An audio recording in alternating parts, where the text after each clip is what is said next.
Dahil naiwan kaya naghabol na ito sila Ramon ngayon dahil pagka-start kaagad kanina, si Joshua Gatmaitan at kasama si Julius Tontod ang nasa harapan. Dahil ito, medyo lumaylo ganun talaga no. Dahil may mga talagang discard din. Yung iba na talagang didikit sa harapan dahil pagkabitaw, bumanat kaagad kaya nahirapan rin sila Ramon kasama ito si Joshua Cañete rito dahil naghabol doon sa ating dalawa. Second group natin dalawa, first group naman natin dalawa rin. Kaya napakahirap ito dahil sa paghahabol mo, pwede ka nang hindi na makakarimate rito dahil pagod ka na sa kakahabol. Pero yung sipa ni Ramon dito, medyo kapag ito ay nadadagdagan niya, yung bang meron siyang laman dito sa kanyang sipa, medyo mahirap itong pigilan rin dahil climber.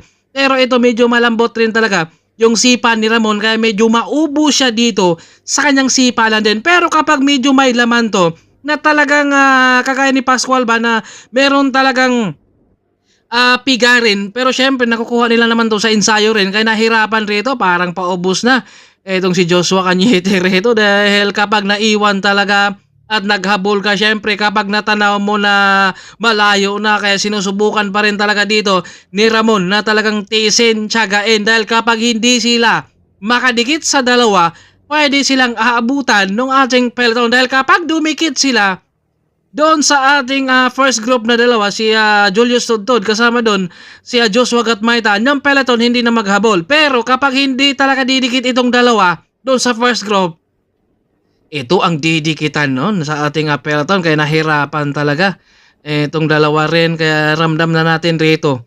Kahit hindi tayo nagbike, pero ramdam na natin dito si Joshua Cañete rito na talagang pagod na siya, groggy na. Dahil kapag naghabol ka kasi, nandun yung pwersa mo na kailangan mo na mas mataas ang speed mo doon sa harapan. Dahil kapag parihas kayo ng speed, kahit talaga saan ka man, hindi ka talaga makakarating at hindi ka makakadikit din. Kaya tiis talaga rito. Kung hindi mapapagod yung dalawa dito sa paghabol, pwedeng talagang dumikit siguro sila pero mahirap ito dahil ang layo na nila Julius Tontod. Kasama si Joshua Gatmaitan dahil nandito tayo sa may Guimaras. First time nating makarating rito sa may Guimaras kaya napakaganda at napakainit yung ating panahon rin. Plus nag-iinit din talaga ritong si Ramon.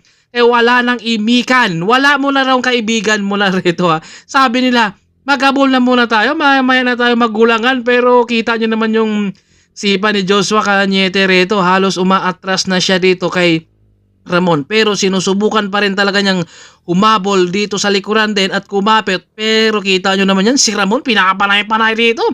Yung Guimaras na ahong kaya ito umaatras ng tuluyan rin.